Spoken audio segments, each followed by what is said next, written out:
नमस्कार मित्रांनो, आज या मालिकेमध्ये आपण पाहणार आहोत. सावली रडत असते, अबीर रडत असतो. अबीर म्हणतो, बाबा सांगा ना, हे सील कधी तुटणार आहे, कधी आपल्याला आतमध्ये जाता येणार आहे गुरुकुलमध्ये. बाबा तुम्ही म्हणता ना, कोणत्या ना प्रॉब्लेमला कोणता ना कोणता तरी उपाय असतोच. प्रॉब्लेम हा प्रॉब्लेम नसतो, त्याच्यावर उपाय सुद्धा असतो. मग सांगा आपल्या प्रॉब्लेमवर काय उपाय. रडत असतो आणि हे गुरुकुल सुरू करा, काहीतरी करा. अबीर खूप रडत असतो आणि गयावाया करत असतो जगन्नाथजींकडे.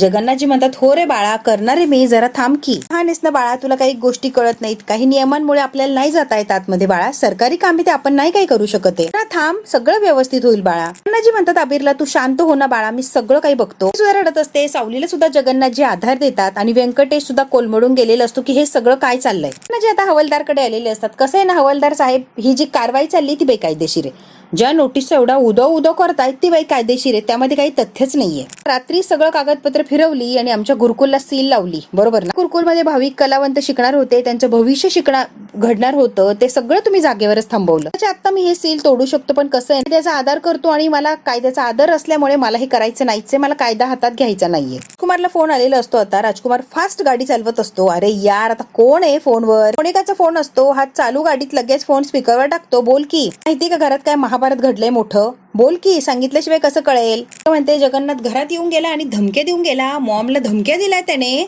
कुमार हसत असतो. आला का घरी, व्हेरी गुड. काय केलं ग त्याने तमाशा, आईंनाच धमकी दिली त्यानं. म्हणते राजकुमार, आईंना काय म्हटलं माहिती का, तिलोत्तमा तू जे काय करते ना ते खूप महागात पडणार आहे. आता तू बघ हा जगन्नाथ काय करतो आणि तुमची कशी वाट लावतो. आईंना धमकी दिली आणि तावात गेलं रे. जड जाणारे काय काय काय बोलत होता. बापरे, खूप खूप संतापलेला होता तो. जगन्नाथची मला भीती वाटते. काय सायको माणूस आहे रे तो, एक नंबरचा सायको. स्कोर म्हणतो, कसले घाबरतीस ग त्याला, त्याच्या हात दगडाखाली अडकलेत म्हणे. घाबरत भीती वाटून देऊ नकोस. वेडी कुठची, कशाला घाबरतीस त्या विनाकारण जगन्नाथला. कधी येणार आहेस राजकुमार घरी. मी आता पालघरला चाललोय, मला आधी खंड्याला शोधायचंय. मोनिकाला शॉकच बसलेला असतो, तर हा कशाला चाललाय त्या पालघरला खंड्याला शोधायला. पालघरमध्ये आणि राजकुमार पण तिकडे चाललाय. ही खरंच आता धक्का बसलेला असतो. ही मोनिका काय बोलावं आणि काही तिला सुचत नसतं. मनातल्या मनात मोनिका म्हणते, काही झालं तरी राजकुमार खंड्यापर्यंत पोहोचता कामा नये. अगं बाई मोनिका, ठेवू का फोन, मी गाडी चालवतोय. नाही नाही नाही नाही नाही, ऐक की जरा राजकुमार, ऐक की. फोन ठेवू नको, ऐक काय सांगते मी. त्याला भेटणं एवढी इम्पॉर्टंट नाही आहे राजकुमार, ऐक जरा. घरात आहे ना, पालघरातच सापडेल, तो कुठे पळून नाही चालला. पण सारंग जर गुरुकुलमध्ये पोहोचला तर तुझ्या सगळ्या कष्टावर, सगळ्या मेहनतीवर पाणी फिरणार आहे. त्यामुळे राजकुमार आधी गुरुकुलचं काय सोक्षमोक्ष लाव, मग त्या खंड्याबिंड्याला शोधत बस. परिस्थिती सगळी सत्ता सगळं हिरवलं जाईल. तुला कळतंय का, सिरियसनेस आहेत का राजकुमार. बाई वळवतो गाडी, येतो माघारी. ठेवलेलं असतो. मोनिका म्हणते, राजकुमार खंड्यापर्यंत पोहोचायच्या आधी मलाच त्या खंड्यापर्यंत पोहोचायचंय आणि त्या खंड्याचा काहीतरी बंदोबस्त करायला लागणार. त्याने जर तोंड उघडलं तर राजकुमार सगळ्यात आधी माझ्या गळ्याला फास लावेल. आता मोनिका घाबरलेली असते. खंड्यापर्यंत काहीही करून मला पोहोचायचंय म्हणजे पोहोचायचंय, कारण राजकुमार तिथपर्यंत गेला नाही पाहिजे. सारंग अगदी रागारागाने निघालेला असतो. बरोबर राजकुमारच्या गाडीच्या समोर आणून गाडी उभी करतो, तर उतरतो आणि डायरेक्ट सारंगच्या जवळ गेलेला असतो. कुठे एवढा घाईघाईत निघाला रे. सारंग म्हणतो, गुरुकुलला चाललोय. राजकुमार म्हणतो, काय गुरुकुलमध्ये, केलेली चूक सुधारण्यासाठी चाललोय मी. स्कोर म्हणतो, कसं आहे ना सारंग, गुरुकुलचा विषय आपल्या सगळ्यांसाठी कायमचं बंद आहे आणि तो कायमचा बंदच ठेवायचा, कारण मी सांगतोय म्हणून. कळतंय का तुला सारंग. कसं आहे ना सारंग, रूपम कॉस्मेटिकचा सगळा कारभार मी स्वतः बघतो, म्हणजे मी राजकुमार मेंदळे बघतो. त्यामुळे काय अधिकार निर्णय असतील ते मीच घेणार ना. तिथल्या निर्णयामध्ये उगीच नाक खुपसू नकोस हा, कळलंय का. ए सारंग, तू कारभार सांभाळतो ना. राजकुमार दादा सांभाळतो की कारभार, मला माहिती ना. तुला सांभाळून दिलाय म्हणून तू कारभार सांभाळतो, हे विसरू नको हा राजकुमार दादा. राजकुमार दादा, याचा अर्थ असा नाही की कंपनीवर माझा अधिकार नाही, काही हक्क नाही. मी तुला तुझा अधिकार गाजवू देतोय म्हणून तू गाजवतोय. मी जे हिसकावून घेतलं ते एका मिनिटात सगळंच घेईल. त्यामुळे राजकुमार दादा, हे अधिकार वगैरे ही भाषा मायपुढे करू नकोस हा. दादा, सगळ्यात महत्वाचं तू विसरतोय, कंपनीवर तुझ्यापेक्षा जास्त अधिकार माझा आहे ना सारंग. सह्या करण्यापुरता जो मालक असतो ना, त्याची जगात कुठेच काहीच किंमत नसते. कंपनी चालवण्यासाठी हिंमत लागते आणि ती हिंमत माझ्यात आहे सारंग. राजकुमार आता नको त्या सारंगला बोलत असतो. सारंग सुद्धा प्रत्येक प्रश्नाचं उत्तर देत असतो. गुरुकुलवर सावलीचं नाव आहे म्हणून तडफडतोय का रे. गुरुकुल उधळून लावणार आहे आता, तर सावलीचं नाव सुद्धा उधळणार म्हणून तडफड चालली आहे का सारंग. रिक्वेस्ट करतो मी, मध्ये पडू नको प्लीज प्लीज, मध्ये पडू नको. कसं आहे ना दादा, त्याच्या आयुष्याचं वाटोळ करून जर धंदा केला ना, नाही म्हणत दादा, त्याला दरोडा म्हणतात. दरोडा म्हणजे तू दरोडाच घालतोय, बरोबर ना. धंदा नाही करत आहे तर दरोडा घालतोय. कसं आहे ना दादा, तुला जे करायचंय ना ते तू कर. तुला मी अडवत नाहीये किंवा नाही म्हणतच नाहीये, पण मी सुद्धा मला जे करायचंय ते करणार आणि कोणाचं ऐकणार नाही. त्याच्या मदतीने सील ठोकलंय ना तू, मी तोडणार आणि मला कोण वाचवतोय किंवा थांबवतोय बघतोस मी. कोण म्हणतो, सारंग मला जे करायचं नाही ते करायला मला भाग पाडू नको. तुला आत्ताच सांगतोय, तुझ्या कामाशी काम ठेव, माझ्या कामात नाक खुपसू नकोस. सारंग म्हणतो, कसं आहे ना, तुला जे करायचंय ना ते तू कर, पण मला जे करायचंय ते मी करणार म्हणजे करणार. पण याचे परिणाम खूप खूप वाईट होणार आहेत. आमची काळजी मी कधीच केली नाही रे दादा. सुद्धा परिणाम काय होतील याची काळजी करतच नाही मी. गाडी मागे घे, चल चल चल गाडी मागे घे. सारंग राजकुमारच्या समजून सांगितल्याने समजवत नसतो आणि तो काय शांत बसत नसतो. तो म्हणतो गाडी मागे घे राजकुमार दादा, मला पुढे जायचंय, उशीर होतोय. सारंगने सांगितलेलं असतं की गाडी मागे घे. राजकुमार गाडी मागे घेत नाही. सारंगची गाडी इतकी स्पीड मध्ये मागे घेतो की राजकुमारला वाटतं हा घाबरून मागे चाललाय.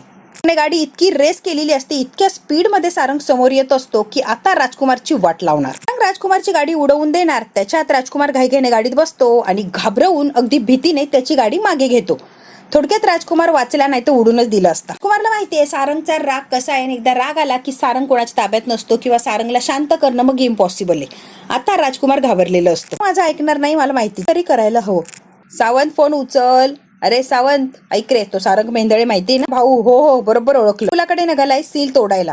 आत्ताच्या आत्ता अटक करायची, आत्ताच्या आत्ता त्याला अटक करायची. मी सांगतोय तुला. असं म्हणजे गुन्हा दाखल कर त्याच्यावर. म्हणतो पाहिजे तेवढे पैसे देतो पण त्याला अटक करायची, त्याला ते सील तोडू द्यायचं नाही काहीही झालं तरी. राजकुमार आता पिसाळलेला असतो. मला आतमध्ये घ्यायचं आत्ताच्या आत्ता. कुमारने सारंगला अटक करण्यासाठी सांगितलेलं असतं. पोलिसांना इतक्या खालच्या पातळीला उतरला. इकडे फोनवर बोलत असते आणि फार टेन्शन मध्ये असते. त्याला फोन लावण्याचा प्रयत्न करत असते. सारंग काय फोन उचलत नसतो आणि तिलोत्तमाला माहितीये सारंगला एकदा राग आला की तो कुणाचं काही एक ऐकत नसतो. की फोन लावत असते. सारंग सारखा फोन कट करत असतो तिलोत्तमाचा. तिलोत्तमा म्हणते अरेच्छा माझा फोन कट करतोय बघ की सारंग. ते डोक्यात राग घालून निघून गेला. आता हा काही शांत होणार नाही आणि काहीतरी वेडवाकडं करणार म्हणजे करणार. तुमचा राग चांगलाच ठाऊकी, हा कुणाचा ऐकणार नाही आणि कुणावर जर अन्याय होत असेल तर समोरच्याला न्याय मिळून दिल्याशिवाय तो काय गप्प बसणार नाही. त्याच्या बाबतीत त्याच्या हातून परत काही घडायला नको. आता तिलोत्तमा खूप घाबरलेली असते आणि तिला सुचतच नसतं की मी आता काय करू. सारंग आलेला असतो गुरुकुलच्या समोर. बघते तर काय सारंग म्हणतो सुपर हिरो सुद्धा बघता सारंगला. पण सारंग या वेळेला आलेला असतो तो हसत नसतो, काही नाही, त्याच्या रागामध्येच आलेलं असतो. छान वाटतं की सारंग आलाय, आता काहीतरी होईल. तर तो इकडे म्हणत असते की हे सगळं कुणामुळे होतंय ना हे सुद्धा मला कळतंय. तिची काळी सावली ना सुखावर का पडते सारखी सारखी हेच मला कळत नाही. त्यांचा भूतकाळ होती ना, काळच राहावा, भूतकाळामध्येच राहावं की आयुष्यात येते त्याच्या परत परत यूज देणार नाही. तिला सारंगच्या आयुष्यात यूज देणार नाही. झालं तरी मी माझ्या सारंगच्या आयुष्यात तिला परत येऊ देत नसते म्हणजे नसते. आता कधीच जुळू देणार नाही मी. चिडलेली असते आणि सारंगकडे धावतच जाते. का आला तिथे, आता काय बाकी आहे, कशासाठी आलाय तुम्ही इथे, एवढं कारस्थान पुरेसे नाहीये का, अजून काय करायचंय, गुरुकुल बंद पडतंय, तुम्हाला समाधान वाटत असेल, साजरा करायला आलाय की इथे. सावली रडत असते आणि सारंगला खूप बोलत असते. सारंग सावलीच्या एकाही प्रश्नाचं उत्तर देत नाही. इकडे तिकडे दगड शोधायला लागलेला असतो, कारण त्याला ते सील तोडायचं असतं. चिडलेला असतो आणि रागारागाने दगड हातात घेतो आणि सरळ चाललेला असतो. पळत आलेले असतात. सारंग वेड्यासारखं करू नको, उगाच कायदा हातात घेऊ नको, सारंग माघारी हो, करतोय तो वेडेपणा करतोय, जगन्नाथजी प्लीज मला थांबवू नका, सील तोडणार म्हणजे तोडणार, होईल ते मी बघून घेईन, तुम्ही मला थांबवू नका, मी सील तोडणार म्हणजे तोडणारच. म्हणता जरा शांत हो, कायदा हातात घेऊ नको प्लीज, शांत डोक्याने काम करायचंय आपल्याला, कायदा वगैरे हातात घ्यायचं नाही. कायदा हातात घेणं यावर मार्ग नाहीच आहे ना सारंग. कुटुंबाने ती चूक केली आहे ना, मग ती चूक मी सुधारतोय जगन्नाथजी. कुटुंबाने जेवढी मोठी चूक केली ती चूक सुधारण्याचा हाच मार्ग आहे आणि मला तोच योग्य वाटतोय, त्यामुळे मी सील तोडणार आहे. सारंगचा हात पकडते. सारंग प्लीज हा वेडेपणा करू नका, नका कायद्याला हातात घेऊ प्लीज प्लीज, सारंग सील तोडू नका, केस होईल, तुम्ही जेलमध्ये जाल. रडत असते सावली. सारंगचा हात घट्ट पकडलेला असतो अधिकाराने. सारंग आता सावलीकडे बघतो आणि तिने पकडलेल्या हाताकडे सुद्धा बघतो. सारंग असं करू नका प्लीज. पटकन सारंगचा हात सोडून देते. सारंग जेव्हा तिच्याकडे बघता शांत उभी राहिलेली असते. सारंग आता रागारागाने पुढे चाललेलं दारा असतात. ते म्हणतात काय चाललंय, सीलला हात लावायचा नाही, कायदा हातात घ्यायचा नाही. सरकारी कामाचा अडथळा आणाल तर डायरेक्ट खडी फोडायला जाला. सरकारी कामात अडथळा आणायचा नाही, मध्ये जायला लागणार आहे, त्यामुळे कामात अडथळा आणायचा नाही. तो हवलदार असतो, तो म्हणतो मागे व्हायचं आत्ताच्या आत्ता. रागाने बघतो त्या हवलदाराकडे आणि हाताचा दगड अजून घट्ट पकडलेला असतो. घाबरलेला असतो सारंगला. सारंग आता बरोबर ते सील तोडण्यासाठी सीलच्या जवळ आलेलं असतो. फटक्यात त्याने सील तोडलेलं असतो. त्यातलं फार टेन्शन आलेलं असतं. सारंगने कायदा हातात घेतलेला असतो. सारंगने सील तोडायला नको हे जगन्नाथला माहिती असतं, समजावलेलं सुद्धा असतं, पण सारंग रागामध्ये असतो, त्यामुळे सारंग काय ऐकत नाही आणि रागाच्या भरात ते सील तोडून टाकतो आणि कायदा हातात घेतो. आतमध्ये जाणार गेट उघडून तेवढ्यात काय मागून जोरात आवाज आलेला असतो, थांबा. आलेले असतात आपली टीम घेऊन. कुमारने सांगितलेलं असतं, ते बरोबर ऐन वेळेला येऊन उभा राहिलेलं असतो. पोलीसची भीती काही नाही का, कशाला ही सील तोडला आणि कशाला कायद्याच्या आडा आला तो. सरकारी कामामध्ये अडथळा आणणं म्हणजे काय माहितीये का, त्याचा अवमान करणं हा गुन्हा आहे, गुन्हा. गंभीर गुन्ह्याखाली मी तुम्हाला अटक करतोय सारंग. मी सील लावायला लावलं ना साहेब, त्यांच्यापेक्षा जास्त अधिकार कंपनीवर माझा आहे, कळतंय का. हे सील तोडलंय मी या जागेला सील लावलाय, त्यांनी कायद्याच्या चौकटीत राहून हे सगळं केलंय आणि तुम्ही कायदा हातात घेतलाय, सील तुम्ही तोडलाय, कायदा तुम्ही तोडलाय. जे केलंय ना सारंग ते कायद्याने गुन्हा आहे आणि गुन्हा केला तर माफी नाही, शिक्षा होणार म्हणजे होणार. खूप गंभीर गुन्ह्याखाली तुम्हाला अटक होतीये सारंग, तुमची आता सुटका नाही. हवालदार ताब्यात घ्या यांना. हवालदार असतो सारंगला हात लावायला सुद्धा घाबरत असतो, सारंगकडे फक्त बघत थांबलेला. आता पोलीस अटक करून घेऊन चाललेले असतात. सावलीकडे बघत सुद्धा नसतो. सावली फक्त केविलवाण्या नजरेने सारंगकडे बघत असते. आता अमृता ओवीला शोधायला आलेली असते तर रूम मध्ये इतका पसारा करून ठेवलेला असतो ओवीने. अरे देवा, काय पसारा मांडलाय या ओवीनं. असते ओवी फोन लावलेला असतो ओवीला. फोन आहे ग. हॅलो अबीर बोल ना. बाबा ठीक करणार आहे, डोंट वरी अबीर. सांगितलंय मी सगळं व्यवस्थित करायला 100% मदत करणार. अबीर रडत असतो आणि सांगत असतो अगो ओवी मी काय सांगतो ऐक तर खरं. बाबाने आईला मदत केली ग. गुरुकुलचं सिरस तोडलं ना त्यांनी. सील तोडलं म्हणजे कायदा हातात घेतला. त्यांना अटक केली आणि त्यांना पकडून नेलं. अबीर इतका रडत असतो सारंगला पकडून नेले. म्हणजे आई, व्यंकटेश काका, आजोबा यांनी पोलिसांना अडवण्याचा खूप प्रयत्न केला, पण पोलिसांनी काहीच ऐकलं नाही आणि शेवटी ते तुझ्या बाबांना घेऊन गेले. काय माझ्या बाबांना पोलीस घेऊन गेले? हो, तुझ्या बाबांना पोलीस घेऊन गेले. आमचं काहीही चाललं नाही बघ. इतकी भीती वाटलेली असते ओवीला की माझ्या बाबाला पोलीस पकडून घेऊन गेले, आता काही खरं नाही. आता बिचारी ओवी इतकी घाबरलेली असते. काही करू माझा बाबा जेलमधून सुटलाच पाहिजे. हातातला फोन आता खाली पडतो धक्क्याने आणि जोर जोरात रडायला लागलेली असते ती. इतका मोठा आवाज काढून रडायला लागते. अमृतामध्ये काय झालंय ओवी बाळा? चांगली फोनवर बोलते आणि रडायला काय लागली? पळत सुटलेली असते. काय झालं म्हणते, पण ओवी काय थांबत नाही. अमृताला कळतच नाही की ओवीला काय झालंय. रडत तिलोत्तमाकडे आलेली असते डायरेक्ट. ओवी काय झालंय, का रडतीयस तू? मला घट्ट अशी मिठी मारलेली असते ओवीने. तिला माहितीये मदत करणार बाबाची तर फक्त तिलोत्तमाच. तिलोत्तमा सुद्धा प्रेमाने तिला जवळ घेते. ओवी रडू नको, काय झालंय सांग बरं. रडत असते, काही बोलत नसते. तिलोत्तमा खूप घाबरलेली असते की हिला नक्की काय झालंय, फक्त रडतच सुटलीये. अमृता म्हणून अमृताला आवाज देत असते, कारण ओवीच्या रडण्याचं कारण तिलोत्तमाला माहितीच नसतं. अगं ही कधीपासून रडतीये, काय झालं काही सांगत नाहीये, फक्त रडत सुटलीये, विचार तिला आलेली असते. अमृता म्हणते आई तिच्या मित्राचा कॉल आला, त्याशी बोलताच फोन फेकून दिला आणि रडत तुमच्याकडे आली. काय बोललं का तुला बाळा? ओवी म्हणते आजी बाबा काही बोललं का तुला? बोलू का मी त्याला? पोलिसांनी बाबांना अटक केली, त्याला पकडून घेऊन गेलेत. तो मला धक्का बसलेला असतो की ओवी का रडती आणि का एवढी घाबरलीये. काहीतरी करू शकते आणि माझ्या बाबाला सोडवू शकते. प्लीज माझ्या बाबाला सोडवून आण. मोठ्या माणसांना ओळखते ना, मला माझा बाबा हवाय, माझा बाबा मला आणून दे. तर म्हणते हो आपण काहीतरी करू बाळा, जरा शांत हो. अमृता हिला घेऊन जा बरं जरा तू. आता तिला तुम्हाला काही सुचत नसतं, इतकं तिच्या डोक्यात गोंधळ चालू झालेलं असतं. नाही अमृता काहीतरी सुचू दे बरं, हिला घेऊन जा इथून. काळात चल आपण आतमध्ये जाऊया. बाबा येईल लवकर, आजी आहे ना, आजी आणेल आपल्या बाबाला, तू काळजी करू नकोस. मला अटक तिला तर मला शॉकच बसलेला असतो, हे काय ऐकतीये. तर मग म्हणते जगन्नाथने केलं असणार आहे. तिला तर राग आता जगन्नाथला फोन लावायला लागतो. तर मग बाई बोला मला माहिती होतं तुमचा फोन येणार. बोला जगन्नाथ तू हे का केलंस रे? काय मिळालं तुला हे करून? स्वप्नात सुद्धा वाटलं नव्हतं की तू या थराला जाशील. पोलिसांनी माझ्या सारंगला अटक का केली सांगतोस का जगन्नाथ? छे कोणत्या खोट्या केसमध्ये अडकवलं असं काय विचारतीये? खोट्या केस बीस मध्ये काहीच अडकवलेलं नाहीये तुझ्या सारंगला. मी कायद्याच्या चौकटीत राहूनच काम करत असतो. आणि राहिला प्रश्न खालच्या थराला जायचा, आता तिलोत्तमा ते डिपार्टमेंट तुझं, माझं नाही. खालच्या स्टेपला जाऊन वागायचं ते तू वागू शकतेस तिलोत्तमा, मी नाही.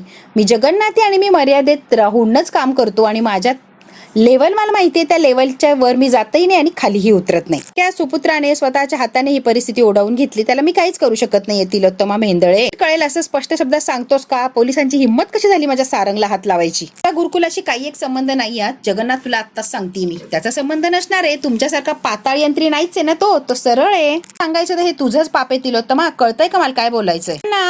हो म्हणजे तुला कळालंय हो की नाही? क्रूज सील तो आमच्या गुरुकुलला लावलं होतं ना, तोडण्यासाठी सारंग इथे आला होता. कायदा हातात घेतला, सील तोडलं, पोलीस आले, त्याला अरेस्ट करून घेऊन गेले. गुरुकुलमध्ये सील तोडायला गेला. आता तिलोत्तमालाही धक्का बसलेला असतो की सारंग तिथे का गेला, त्याचं काय अडलंय तिथे जायचं. खूप प्रयत्न केला थांबवण्याचा, त्याला समजावलं पण त्यांनी काय ऐकलं नाही. खूप समजावलं मी त्याला, त्यांनी ऐकलंच नाही. सुपुत्राने कोणाचं ऐकलं नाही आणि शेवटी तो जेलमध्ये गेला. आणि तिलोत्तमा तू एक लक्षात ठेव, तुझ्यामुळे तुझा पोरगा आज जेलमध्ये गेलाय. आईने केलंय आणि पोराने भोगलंय असं झालंय बघ. ओवीने अख्खं घर डोक्यावर घेतलेलं असतं, मला माझा बाबा पाहिजे. अमृता समजावत असते पण ओवी काय शांत बसायचं नाव घेत नसते. खूप प्रयत्न करत असते ओवीला शांत करायचा, पण ओवीने एकच लढत लावलं असतं की मला बाबा पाहिजे, माझा बाबा आणून दे. अमृता खूप समजवण्याचा, शांत करण्याचा प्रयत्न करत असते. करू नको, आजी आहे ना, आजी सोडून आणेल बाबाला. अजिबात रडू नको बरं तू बाळा, प्लीज रडू नको. आजी आहे, आजी सोडवून आणणार म्हणजे आणणार बाबाला. खूप मोठ्या लोकांच्या बरोबर ओळख आहे, नक्की काहीतरी होणार आणि बाबा घरी येणार. अजिबात काळजी करू नकोस तू. इतकी जोर जोरात रडत असते की मोनिका धावतच आलेली असते. चुप, काय भोकाड पसरलाय ग तुझं, हे काय चाललंय? केवढ्याने रडती, ती थांबवता येत नाही का तुला? डोक्याला हात लावून बसला, ही जोर जोरात रडतीये. काय झालंय, काही कळेल का? अगं बाई, कोणी मेलंय की काय सांग की. अमृता म्हणते मोनिका जरा शांत बसतीस का. सारंगला अटक झालीये, पोलीस त्याला पकडून घेऊन गेलेत. काय, सारंगला अटक केलीये? सारंगला अटक करण्याचा काय संबंध केलाय सारंगने की ज्यामुळे त्याला अटक झाली. का म्हणते ह्या बिंडोक राजकुमारमुळे सगळं झालं असणार आहे. त्याला सांगितलं होतं लवकरात लवकर जा आणि त्या सारंगला अडव की सील वगैरे काही तोडू नको. पण नाही, हा बिंडोक राजकुमार ऐकेल तर कशाला. राजकुमारमुळेच सारंग जेलमध्ये गेलं असणार आहे आणि या गुरुकुलच्या जागेमुळेच राजकुमार चांगलाच अडकणार आहे. कुमारचं काय करू, कधी डोक्याने वागणार आहे काय माहिती. बिंडो कुठलचा. मोनिकाला खूप राग आलेला असतो. मोनिका म्हणते अमृता काळजी करू नको, माझ्या वकिलांशी बोलते मी, बघते काही होतं की काय. डोंट वरी. मार्ग निघतो की काय. मोठ्याने ओवी रडत असते. मोनिका म्हणते चुप, अजून डोकं बनलंय, अजून नको डोकं आउट करू. बाबा पाहिजे, मला बाबा पाहिजे म्हणून ही ओरडतच सुटलेली असते. जी सुद्धा त्यांच्या पद्धतीने प्रयत्न करत असतात. PI वगैरे पर्यंत त्यांची विचारपूस चाललेली असते. आता सारंगला काही करून सोडवायचं असतं. गन्नाजी त्यांच्या लेवलला जाऊन चौकशी करत असतात. कुणी काही करून सारंगला सोडवेल का यासाठी ते प्रयत्न करत असतात. गन्नाजी म्हणतात सावली, सारंगला कोणत्या पोलीस स्टेशनमध्ये नेलंय ते कळलंय, आता मी तिकडेच जातोय. जरा तुला लावलेलं सील तोडलं, सरकारी कामात अडथळा निर्माण केला, त्यामुळे मला तिकडे जायला लागणार आहे आणि त्याच्यावर जो गुन्हा दाखल केला त्याबद्दल काही करता येतं का ते बघायला लागणार. तुम्हाला यायचंय तुमच्यासोबत, मला बघायचंय सुपर हिरोला. गन्नाथ म्हणतात की तू येऊ शकत नाहीये, लहान मुलांना पोलीस स्टेशनमध्ये घेऊन जात नसतात, त्यामुळे बाळा तू नाही येऊ शकत माझ्याबरोबर. सोबत घरी जा, मी येतो जाऊन. काही करा आणि ओवीच्या बाबांना सोडवून आणा, ते खूप चांगले सुपर हिरो, त्यांच्याशिवाय राहू शकत नाहीये. आहे ना, मी नक्की तुझ्या सुपर हिरोला सोडविल, तू रडू नको आणि घरी जा. बरं जा अबीर, घरी जा. व्यंकटेश तुम्ही घरी जा, मी बघतो काय होतंय ते. तो पोलीस स्टेशनला ताबडतोब तुम्ही निघा घरी. सुद्धा रडत असते. आता जगन्नाथजी गेलेले असतात पोलीस स्टेशनला. अबीर, व्यंकटेश आणि सावली आता घरी चाललेले असतात. व्यंकटेश म्हणतो सावली तुला खूप टेन्शन आलेलं दिसतंय, तुझा चेहरा सांगतोय की. काहीच बोलत नाही आणि व्यंकटेशकडे एकटक बघत थांबलेली असते. त्याच्या कोणत्याच प्रश्नाचं उत्तर देत नसते. बघू आता सावलीला जे टेन्शन आलंय ते टेन्शन कसं दूर होणार आणि सारंग कोणत्या प्रकारे जेलमधून बाहेर येणार. सारंग जेव्हा जेलमधून बाहेर येणार तेव्हा तिलोत्तमाची रिॲक्शन काय असणार आणि सावलीची रिॲक्शन काय असणार हे जर बघायचं असेल तर बघायला लागणार आपल्याला पुढचा भाग. हा भाग इथेच संपतो. व्हिडिओ आवडल्यास लाईक, शेअर, सबस्क्राईब नक्की करा. धन्यवाद मित्रांनो.